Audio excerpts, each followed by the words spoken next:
প্রিয় শিক্ষার্থীবৃন্দ, আশা করছি তোমরা যে যেখানে আছো সুস্থ আছো, ভালো আছো, নিরাপদে আছো।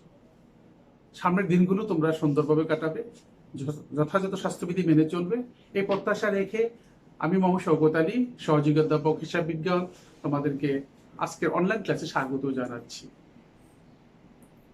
আজকে আমি বিবিএ তৃতীয় বর্ষের theory and practice of banking and bank accounting এই যে কোর্সটা নিয়ে আমি কথা বলছি এতদিন, আজকে সেই কোর্সেরই আরেকটা চ্যাপ্টার, যেটা ইতিমধ্যে আলোচনা করেছি, ক্রেডিট ম্যানেজমেন্ট পলিসিস। সেই ক্রেডিট ম্যানেজমেন্ট পলিসিসের আরেকটা অংশ মধ্যে আমি আলোচনা করব, যেটা হলো আমাদের আজকে concept of credit security, concept of security of credit, অর্থাৎ ঋণের জামানত নিয়ে কথা বলবো। আশা করছি পুরো সময়টা ধরেই তোমরা আমার সাথে থাকবে এবং ক্লাসটাকে যথাযথভাবে অনুসরণ করবে বা মনে রাখার চেষ্টা করবে। তাহলে আজকে আমার ক্লাসটা কি, বিবিএ তৃতীয় বর্ষে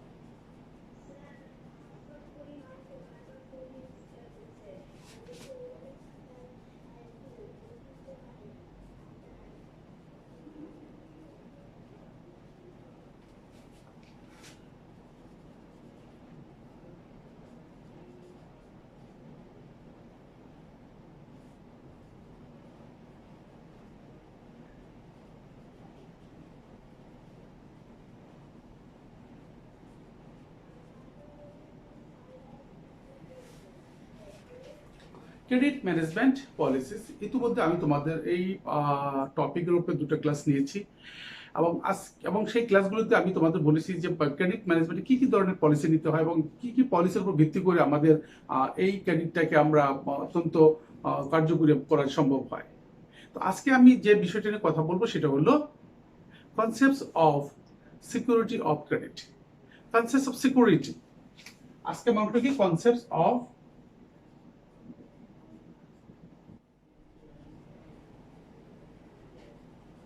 security of credit.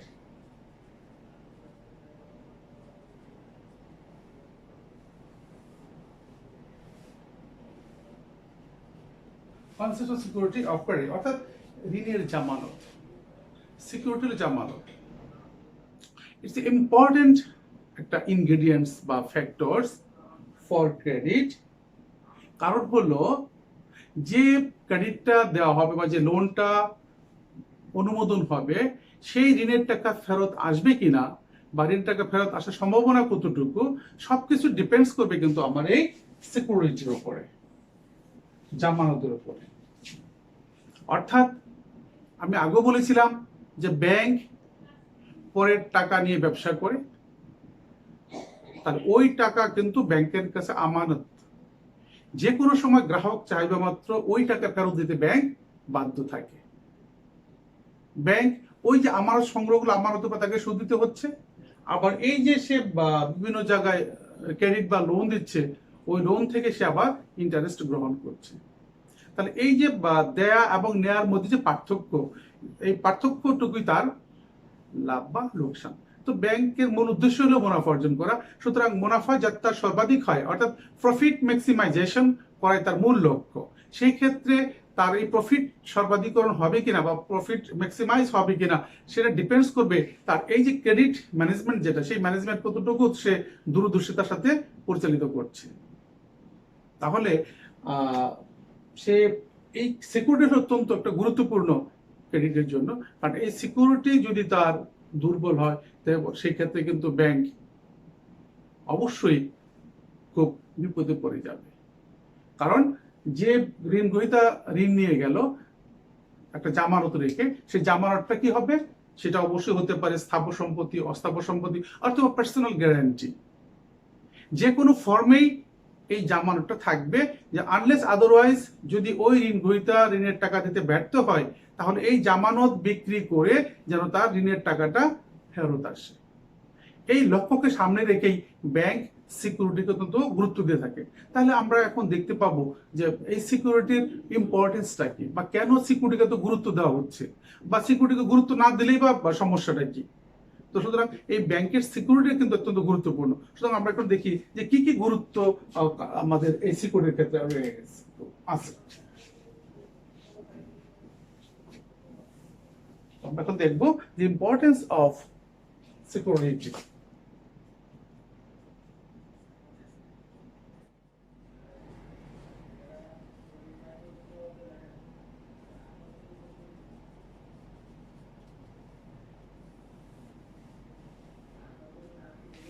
Importance of security.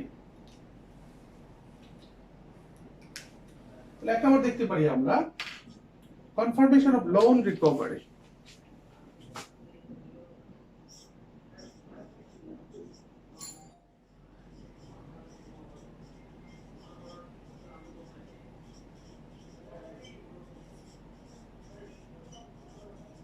Confirmation of loan recovery.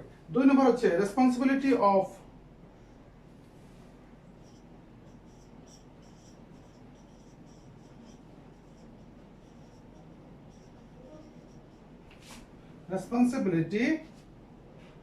increase of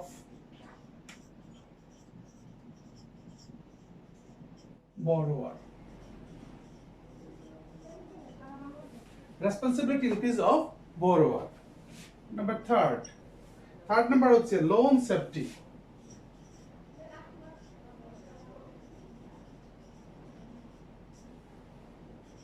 Number 4, reduce the barriers of loan grant.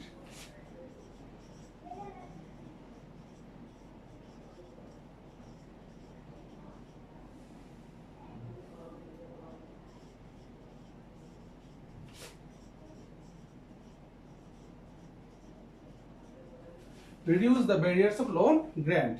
Number 5, free from bad debts.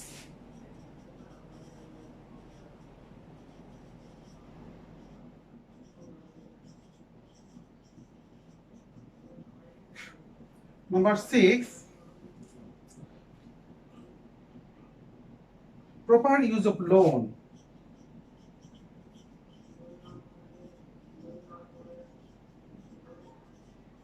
Proper use of loan. Number 7, increasing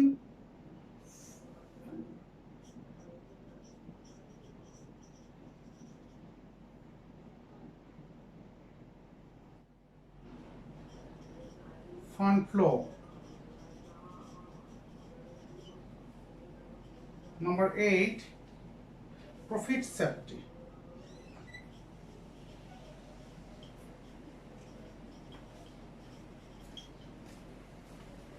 Number 9,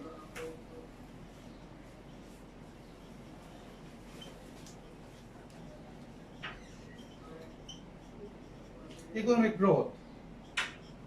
Number 10, proper investment.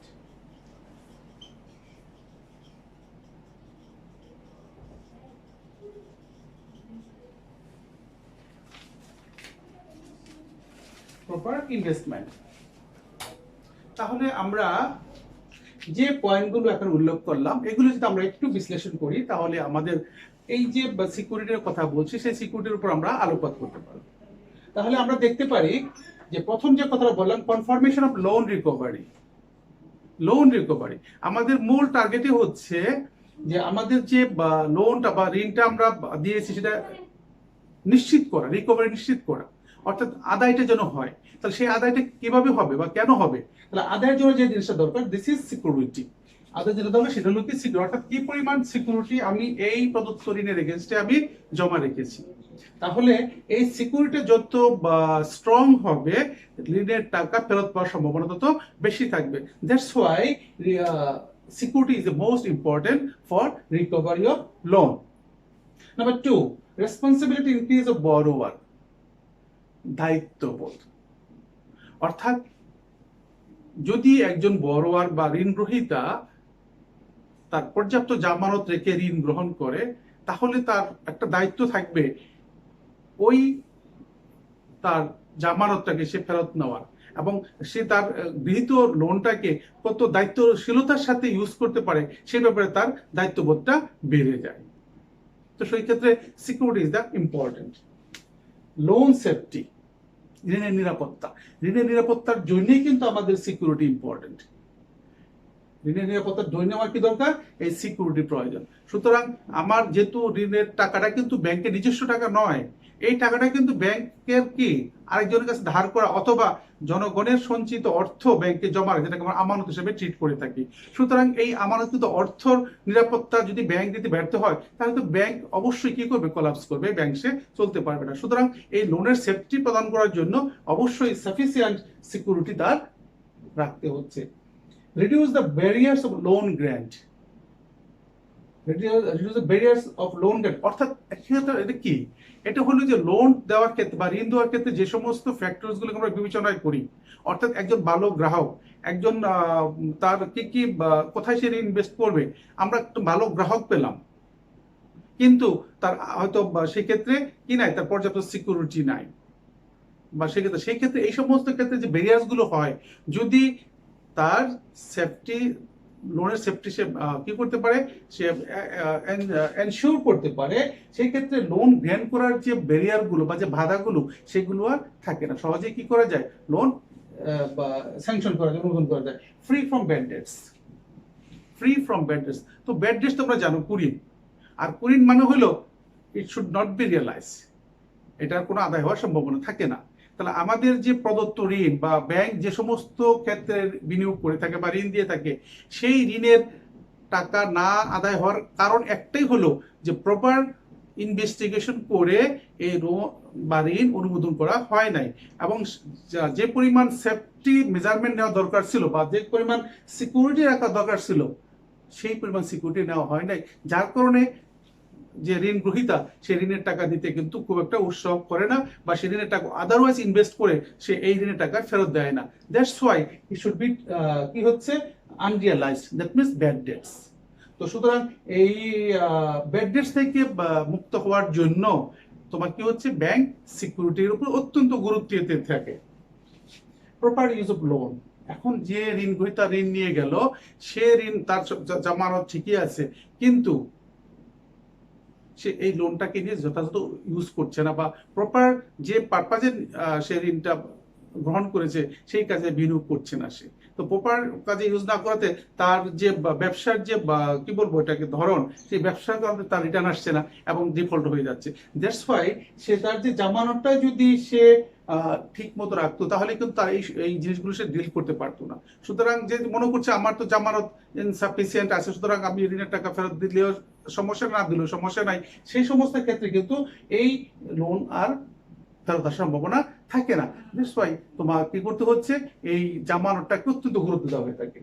Increasing fund flow, increasing fund flow অর্থাৎ তোমার ঋণের টাকা যদি এক জায়গায় stake up হয়ে থাকে, অর্থাৎ যদি এখানে আটকা পড়ে থাকে, তাহলে কিন্তু ফান্ড মোবিলাইজেশন হবে না, ইন্ডাস্ট্রিয়ালাইজেশন হবে না, বিনিয়োগ হবে না। সেই জন্য, এবং এগুলা না হওয়ার কারণ হলো যদি তোমার জামানত ঠিক মতো না থাকে। কারণ ঋণ গ্রহীতা ঋণ নিয়ে যদি সেটাকে আদারওয়াইজ ইনভেস্ট করে অথবা তার ঋণের জামানত পর্যাপ্ত নয়, সে তো ঋণের টাকা ফেরত দিতে চাবে না, ন্যাচারালি চাবে না। তো না চাইলে কি হবে? ক্যাশের ইনফ্লো হবে না, ফান্ড ফ্লো হবে না। আর ফান্ড ফ্লো না হয় মানেই তোমার কি হবে? নতুন করে বিনিয়োগ আসবে না, এবং নতুন করে বিনিয়োগ না আসলে মানে কি হবে না? এমপ্লয়মেন্ট হবে না, ইন্ডাস্ট্রিয়ালাইজেশন হবে না, জীবনযাত্রার মান কমে যাবে। তো অনেকগুলো ফ্যাক্টরস কিন্তু এখানে জড়িত একটা কারণে, সেই জন্য তোমার কি হচ্ছে? এই সিকিউরিটির উপর অত্যন্ত গুরুত্ব দেওয়া হচ্ছে। প্রফিট সেফটি অর্থাৎ তোমার বাণিজ্য ব্যাংকের যে মূল উদ্দেশ্য মুনাফা অর্জন করা, সেই মুনাফাকে তোমার ধরে রাখার জন্য, মুনাফার একটা স্ট্যাবিলিটি আনার জন্য তোমার কিন্তু এই ঋণের জামানত অত্যন্ত গুরুত্বপূর্ণ। কেন? যে তোমার ঋণের জামানত যদি সঠিক না থাকে তাহলে তোমার প্রফিটে যে টার্গেট ফিক্স আপ করা আছে, অর্থাৎ তোমার ঋণের টাকা ফান্ড ফ্লো হচ্ছে না বা ঋণের টাকা বা রিকভারি হচ্ছে না, আর না হওয়ার কারণে হলো যে পার্টি তোমার যে ইন্টারেস্ট পাওয়ার কথা সেই ইন্টারেস্ট তোমার আসবে না। তো সেই জন্য প্রফিটকে তোমার নিশ্চিত করার জন্য হলে কি করতে হবে? তোমার সাফিসিয়েন্ট কি করা লাগবে? সাফিসিয়েন্ট তোমার সিকিউরিটি মেজারমেন্ট নিতে হবে। ইকোনমিক গ্রোথ, অর্থনৈতিক প্রবৃদ্ধি। তো অর্থনৈতিক প্রবৃদ্ধি কিভাবে হবে? যদি তোমার ঋণের টাকা প্রপার ইউটিলাইজেশন হয়। এখন এই ঋণের টাকা প্রপার কিভাবে হবে? যদি ওই প্রদত্ত ঋণের এগেনস্টে যে তোমার জামানত, সেই জামানতটা যদি সিকিউরড হয়, তাহলেই কেবল সম্ভব তোমার ইকোনমিক ডেভেলপমেন্ট হবে, ইকোনমিক গ্রোথ হবে। কারণ হলো মূল জিনিসটা হলো যে ফান্ড ফ্লো, এক জায়গা থেকে ঋণ দিয়ে ঋণের টাকা রিকভারি হবে, সেই টাকা তুমি আবার বিনিয়োগ করবে, এবং এইভাবে যেটা হবে সেটা হলো মানুষের ভিতরে এমপ্লয়মেন্ট সৃষ্টি হবে, মানুষের জীবনযাত্রার মান বাড়বে, দেশের প্রোডাক্টিভিটি বেড়ে যাবে।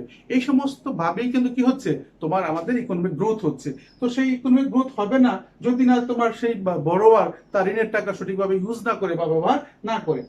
প্রপার ইনভেস্টমেন্ট, এখন তোমার বিনিয়োগ যদি ঋণ গ্রহীতা সঠিকভাবে না করে, সঠিক জায়গায় না করে, সঠিক সময় না করে, এবং সে করতে চাবে না যদি তার প্রদত্ত সিকিউরিটি কি হয়, তোমার অল্প হয়, অর্থাৎ যে পরিমাণ তুমি ঋণ গ্রহণ করেছো তার চেয়ে অনেক কমে যদি তুমি সিকিউরিটি জমা দাও ব্যাংকের কাছে, মর্টগেজ রাখো, সেটা যদি ইনসাফিসিয়েন্ট হয়, তোমার তো আমাদের যে ব্যাড ডেটস কালচার বা তোমার ঋণ খেলাপির যে কালচার, সেটা তো আমাদের আরো কি হবে, স্ট্রং হবে, এবং ঋণের টাকা আসবে না, বিনিয়োগ হবে না, প্রবৃদ্ধি হবে না, কিছুই হবে না। তো সুতরাং তোমার ঋণকে যদি তুমি নিরাপদ রাখতে চাও, সিকিউর রাখতে চাও, অবশ্যই কি করতে হবে, ব্যাংকে এই সিকিউরিটিকে অত্যন্ত গুরুত্ব দেওয়া হবে। এবং এই সিকিউরিটি তুমি যদি এটাকে যদি গুরুত্ব না দেওয়া হয়, তাহলে কিন্তু তোমার প্রদত্ত ঋণ কখনোই কি হবে না, রিয়েলাইজড হবে না, এটা সবসময় আনরিয়েলাইজ থেকে থাকবে, এবং এক সময় এটা should be treated as bad dates.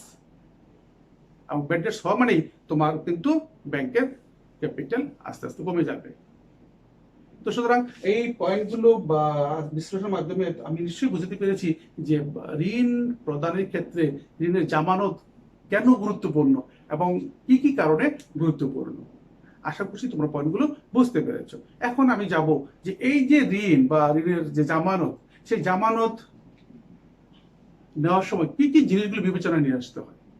অর্থাৎ আমি জামানত নিলাম, সেটা আমার সঠিক হলো কিনা, প্রপার হলো কিনা, সেই জিনিসগুলিকে বিবেচনায় নিয়েই কিন্তু আমাকে কি করতে হবে, আমাকে এই সিকিউরিটিকে নিশ্চিত করতে হবে। সেই জন্য আমাকে কিছু কনসিডারেবল ফ্যাক্টরস আছে ফর কি ক্রেডিট অফ সিকিউরিটি, সেটাকে বিবেচনায় নিয়ে আসতে হবে। তাহলে আমরা এখন দেখব যে কনসিডারেবল ফ্যাক্টরস অফ সিকিউরিটি।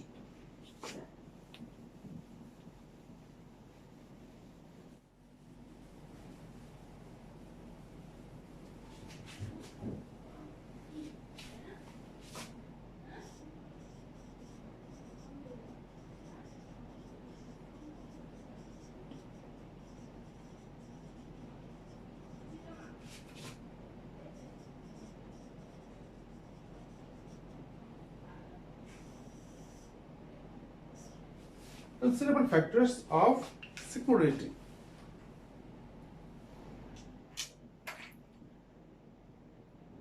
তাহলে এটাকে আমরা দুই ভাগে ভাগ করতে পারি, একটা হলো পার্সোনাল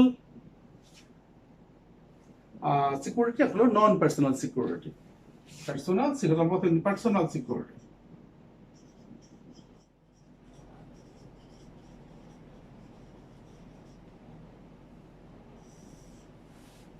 অর্থাৎ সিকিউরিটিটা তো বিভিন্ন ভাবে হতে পারে, আমি আগে বলেছিলাম সেটা স্থাবর সম্পত্তি, অস্থাবর সম্পত্তি, গ্যারান্টি বা বিভিন্ন ফর্মে হতে পারে। সেগুলোকে আমরা দুই ভাগে ভাগ করে নিচ্ছি আমাদের আলোচনার সুবিধার জন্য।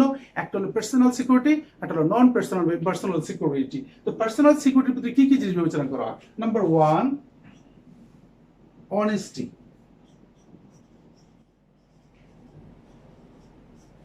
Number 2, financial solvency.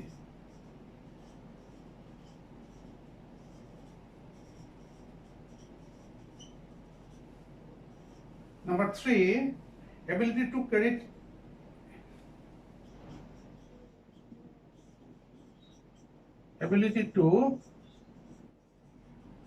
credit using.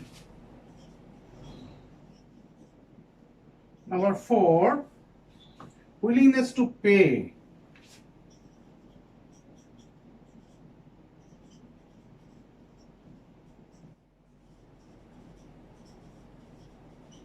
Loan. Number 5, social status.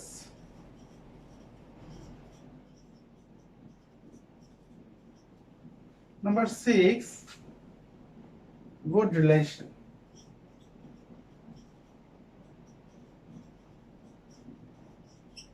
এটা হলো আমাদের পার্সোনাল সিকিউরিটি। আর নন পার্সোনাল সিকিউরিটি গুলো হচ্ছে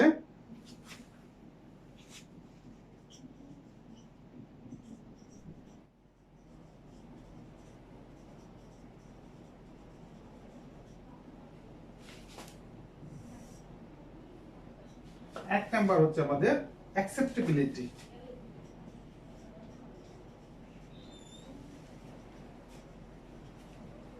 number 2 marketability,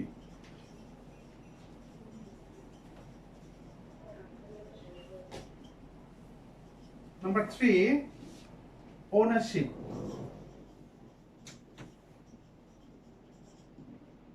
number 4 liquidity, number 5 possession,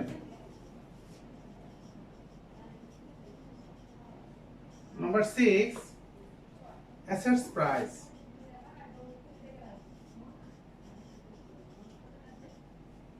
number 7 liability free,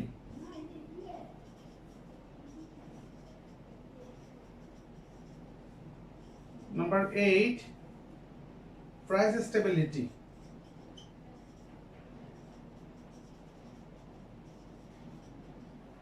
number 9 quality of asset,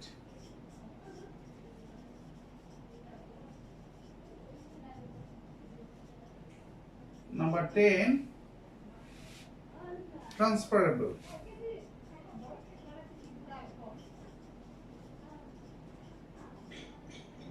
number 11 price determination,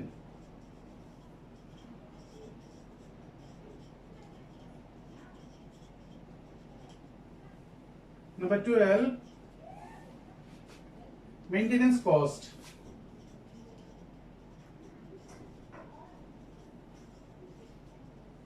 number 13 legality. ওকে, তাহলে আমি যে পয়েন্টগুলো উল্লেখ করেছি এটা কিসের পয়েন্ট? সেগুলো কনসিডারেবল ফ্যাক্টরস অফ সিকিউরিটি, অর্থাৎ এই যে জামানত, সে জামানত গ্রহণ করার জন্য বা ব্যাংক যখন গ্রহণ করবে তখন কি কি বিষয়গুলো বিবেচনায় নিয়েই জামানত রাখতে হবে বা জামানতের গুরুত্ব দিতে হবে। এক নম্বর আমরা বলেছি, দুটো ভাবে ভাগ করছি। এক নম্বর হলো পার্সোনাল, আর হলো নন পার্সোনাল বা ইমপার্সোনাল সিকিউরিটি। পার্সোনাল সিকিউরিটি হলো যে ব্যক্তি পর্যায়ে, অর্থাৎ একজন ব্যক্তি যখন গ্যারান্টর হয়, ব্যক্তি যখন দায় দায়িত্ব নেয় যে আপনি তোমার নামে 10 কোটি টাকা লোন স্যাংশন হবে, এখন ব্যাংক সেই ক্ষেত্রে শুধু আমি আগেই বলেছিলাম যে সেই ক্ষেত্রে তোমার স্থাবর সম্পত্তি, অস্থাবর সম্পত্তি অথবা পার্সোনাল লেভেলেও কিন্তু কি হতে পারে, এই তোমার জামানতটা গৃহীত হতে পারে। সেই জন্য আমরা দুই ভাগে ভাগ করেছি, পার্সোনাল সিকিউরিটি, নন পার্সোনাল সিকিউরিটি। তো পার্সোনাল সিকিউরিটি হলো অনেস্টি, অর্থাৎ যে ব্যক্তি এই ঋণের জামানতটা দায়বদ্ধতা নিবে তার সততাটাকে মূল্যায়ন করতে হবে। সুযোগ ব্যক্তি হলেই হবে না, আর ওই ব্যক্তির অনেস্টি লেভেলটা কোন লেভেলে আছে এবং সে তার টাকা ফেরত দিবে কিনা বা ফেরত দেওয়ার কোনো মানসিকতা আছে কিনা, এইটা কিন্তু বিবেচনায় অবশ্যই রাখতে হবে। ফাইন্যান্সিয়াল সলভেন্সি, অর্থাৎ যে ব্যক্তি তোমার এই ঋণের জামানতে লাইবিলিটি গ্রহণ করলো তার ফাইন্যান্সিয়াল সলভেন্সি কিরকম, অর্থাৎ ওই যে তোমার লাইবিলিটি বা গ্যারান্টি নিল যে সে ওই টাকাটা, ঋণের টাকাটা ফেরত দেওয়ার মতো সক্ষমতা তার আছে কিনা, সেটা হলো financial solvency. ability to credit using, ability to credit using, অর্থাৎ তার এটাকে ব্যবহার করার, ঋণের টাকা ব্যবহার করার সক্ষমতা আছে কিনা, সেটা কিন্তু মাথায় রাখতে হবে। Willingness to pay loan, willingness to pay loan, অর্থাৎ তার লোনের টাকা পরিশোধ করার সদিচ্ছা আছে কিনা বা ইচ্ছা আছে কিনা, সেটা কিন্তু বিবেচনায় নিয়ে আসতে হবে। সোশ্যালিস্ট, সামাজিক মর্যাদা কিরকম, অর্থাৎ তার সামাজিক অবস্থান, সামাজিক তার বিত্ত বৈভব, এই যে ব্যাপারগুলো সবগুলো মিলে কিন্তু সোশ্যাল স্ট্যাটাস, এই সোশ্যাল স্ট্যাটাসটা কিরকম সেটাও কিন্তু বিবেচনায় নিয়ে আসতে হয়। গুড রিলেশন, অর্থাৎ তোমার যদি সুসম্পর্ক থাকে, ব্যাংকার কাস্টমার সুসম্পর্ক থাকে, এই সুসম্পর্কের ক্ষেত্রেও কিন্তু আমার এই সিকিউরিটিটাকে মাথায় রেখে, অর্থাৎ ফ্যাক্টরসটাকে আমার বিবেচনায় এনেই তোমার কি হবে, ঋণটা অনুমোদন হবে। তাহলে এই হলো আমাদের পার্সোনাল সিকিউরিটি। এখন আমরা দেখবো নন পার্সোনাল সিকিউরিটি, অর্থাৎ কি কি নন পার্সোনাল, অর্থাৎ এই পার্সোনাল ব্যক্তিগত জামানতের বাইরে গিয়ে আমাদের আদার্স যে তোমার স্থাবর বস্তাবর সম্পত্তি থাকে সেগুলোকে বলি আমরা নন পার্সোনাল সিকিউরিটি। তো সেই নন পার্সোনাল সিকিউরিটির ক্ষেত্রে প্রথমে দেখতে পারি অ্যাকসেপ্টেবিলিটি, গ্রহণযোগ্যতা। তো গ্রহণযোগ্যতা জিনিসটা কি, অর্থাৎ যে সম্পদটা তুমি ব্যাংকে জামানত রাখতে চাও সেটার অ্যাকসেপ্টেবিলিটি কিরকম, সেই প্রোডাক্টের অ্যাকসেপ্টেবিলিটি কিরকম, সেটার গ্রহণযোগ্যতা আছে কিনা, সেটা বাজারে চালু আছে কিনা, বা সেটা চলবে কিনা, সবাই সেটাকে রিকগনিশন আছে কিনা, দিস ইজ অ্যাকসেপ্টেবিলিটি, সেটা হলো দেখতে হবে। মার্কেটেবিলিটি, অর্থাৎ এই যে তোমার যে জামানতটা হলো সেটা তুমি আবার রিসেল করতে পারবে কিনা, এটা বাজার জাত করার মতো সুযোগ আছে কিনা, এটা আবার সেল করে তুমি টাকা রিকভারি করতে পারবে কিনা, দিস ইজ মার্কেটেবিলিটি। ওনারশিপ, অর্থাৎ যে সম্পদটা সে তোমার কাছে জামানত রাখলো সেটা তার মালিকানা আছে কিনা, অর্থাৎ না নিজে অন্যের দলিল ভুয়া দলিল তৈরি করে বা অন্য ধরনের ম্যানিপুলেশন করে তোমার কাছে ওনারশিপ সাজিয়ে তোমার ব্যাংকে জমা রাখলো জামানত, সেটা কিন্তু অবশ্যই বিবেচনায় রাখতে হবে ওনারশিপটা আছে কিনা। আমার দেখা গেল যে নিজের কোনো ওনারশিপই নেই, একটা ফলস দলিল বানিয়ে তোমার কাছ থেকে ব্যাংক থেকে ঋণ নিয়ে নিবে, সেরকম কিন্তু অনেক সময় ঘটছে বা কোনো ঘটার সম্ভাবনা থাকে। কিন্তু ওনারশিপটা খুব ইম্পর্টেন্ট। লিকুইডিটি, অর্থাৎ যে অ্যাসেটটা তোমার জামানত থাকবে সেই অ্যাসেটটা লিকুইডিটি মেজারমেন্টটা কিরকম, অর্থাৎ কত দ্রুত ব্যাংক ইফ পসিবল তোমার সেটাকে কি করতে পারবে, লিকুইডিটি করা সম্ভব, তারল্য করার সুযোগ আছে কিনা সেটাও বিবেচনায় থাকবে। পসেশন, দখল, অর্থাৎ যে সম্পদটাকে তুমি ব্যাংকে জামানত রেখে ঋণ গ্রহণ করছো সেটার পসেশনটা ওই ব্যক্তি ঋণ গ্রহীতার আছে কিনা। পসেশন না থাকলে, দখল না থাকলে কিন্তু তুমি তো নিজেও দিতে পারবে না। প্রথম হলো দখলটাকে নিশ্চিত করতে হবে যে ঋণ গ্রহীতা সেটা দখলে আছে কিনা, সেটাও কিন্তু তোমার বিবেচনা আনতে হবে। Assets price, very very important, অর্থাৎ যে সম্পদের ভ্যালুয়েশন যেটা হলো, যে ভ্যালুয়েশন দেখে তুমি ব্যাংক থেকে জামানত নিলা সেই ভ্যালুয়েশনটা সঠিক হলো কিনা, মূল্য সঠিক আছে কিনা, সেটা হলো তাহলে অ্যাসেটের ভ্যালুয়েশন করতে হবে, অ্যাসেট প্রাইসটা কিরকম সেটা বিবেচনা আনতে হবে। লায়াবিলিটি ফ্রি, অর্থাৎ যে সম্পদটা রেখে তোমার ঋণ নিচ্ছ সেটা দায় মুক্ত কিনা, না এটা আরো কোথাও তোমার কোনো সিকিউরিটি হিসাবে দায় রয়ে গেছে বা অন্য কোথাও আছে কিনা, বা এটা কোনো থার্ড পার্টি ক্লেমস আছে কিনা, এই যে ব্যাপারগুলো সেগুলিকে বলা হয় লায়াবিলিটি। সো এই লায়াবিলিটি ফ্রি কিনা সেটাও বিবেচনায় আনতে হবে। প্রাইস স্টেবিলিটি, অর্থাৎ যে প্রোডাক্ট বা যে স্থাবর বস্তাবর সম্পত্তিগুলো তোমার ব্যাংকে জমা আসে সেটার প্রাইসের স্টেবিলিটি কিরকম, না খুব ভেরি ফ্লেক্সিবল, অর্থাৎ তোমার প্রতিদিন বা প্রতি সপ্তাহে চেঞ্জ হচ্ছে এরকম কোনো প্রোডাক্ট সাধারণত বা অ্যাসেট কি হবে না, তোমার জমা রাখা সঠিক হবে না, এটাকে মাথায় বিবেচনা রাখতে হয়। তারপর হলো তোমার কি কোয়ালিটি অফ অ্যাসেট, কোন ধরনের সম্পদ তুমি রাখতে যাচ্ছ, শুধু যে কোনো ধরনের সম্পদ হলে তো তোমার সেটা কি হবে না, তোমার বিক্রি করে সেটা তুমি আদায় টাকা ঋণের টাকা আদায় করতে পারবে না। সুতরাং যে ক্যাসেটের যে কোয়ালিটি ব্যাপারটা, মানের ব্যাপারটা, সেটা কিন্তু খুব গুরুত্ব সহকারে বিবেচনা করতে হবে, যেটা যে কোনো সময় বিক্রি করে আমার ওই জামা ঋণের টাকা আমি আদায় করতে পারবো, সেটা কোয়ালিটির বিবেচনা আনতে হবে।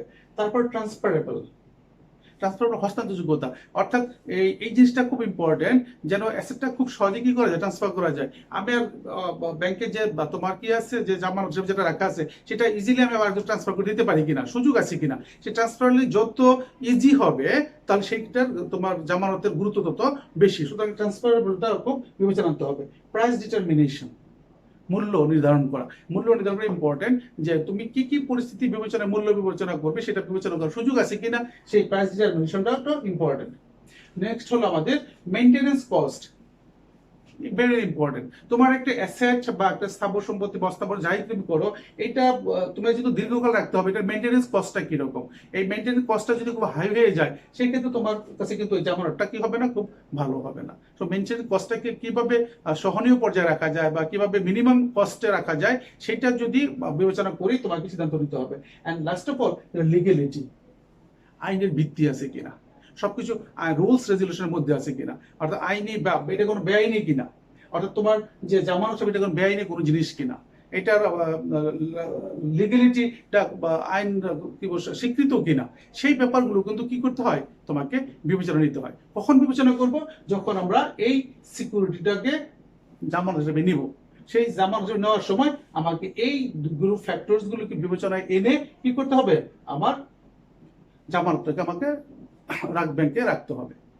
যদি এই সমস্ত বিষয়গুলোকে বিবেচনায় এনে তোমার এই ক্রেডিট ইস্যু করা হয়, সেক্ষেত্রে ঋণের টাকা ফেরত আসার সম্ভাবনা থাকে এবং তোমার সেটা একটা কি হবে, গুড ক্রেডিট ম্যানেজমেন্ট হবে। এবং এর মাধ্যমে তুমি তোমার সেই যে লক্ষ্য প্রফিট ম্যাক্সিমাইজেশন করা, সেটা তোমার লক্ষ্য অর্জন করা সহজতর হবে। আর যদি তুমি এই জিনিসগুলো গুরুত্ব না দাও, তাহলে আমি আগে বলেছিলাম যে সিকিউরিটি হলো তোমার এই ক্রেডিট ম্যানেজমেন্টের অত্যন্ত গুরুত্বপূর্ণ, এবং তাহলে তোমার সমস্ত কি হবে, তোমার পরিকল্পনা কিন্তু ব্যর্থ হয়ে যাবে এবং তোমার সেই ঋণের টাকা ফেরত আসার সম্ভাবনা থাকবে না। তো আশা করছি আমি যে কথাগুলো বলেছি তোমরা সেগুলো অবশ্যই বুঝতে পেরেছো। আর যদি বুঝতে কোনো সমস্যা হয় তো বরাবর মতো আমার সাথে যোগাযোগ করবে, আমি তোমাদের উত্তর দেওয়ার চেষ্টা করব। তো আমি আজ আর কথা বাড়াচ্ছি না, আমার ক্লাস এখানে শেষ করছি। পরিশেষে তোমাদের সবাইকে শুভেচ্ছা এবং অভিনন্দন জানিয়ে আজ ক্লাস এখানে শেষ করছি। আল্লাহ হাফেজ।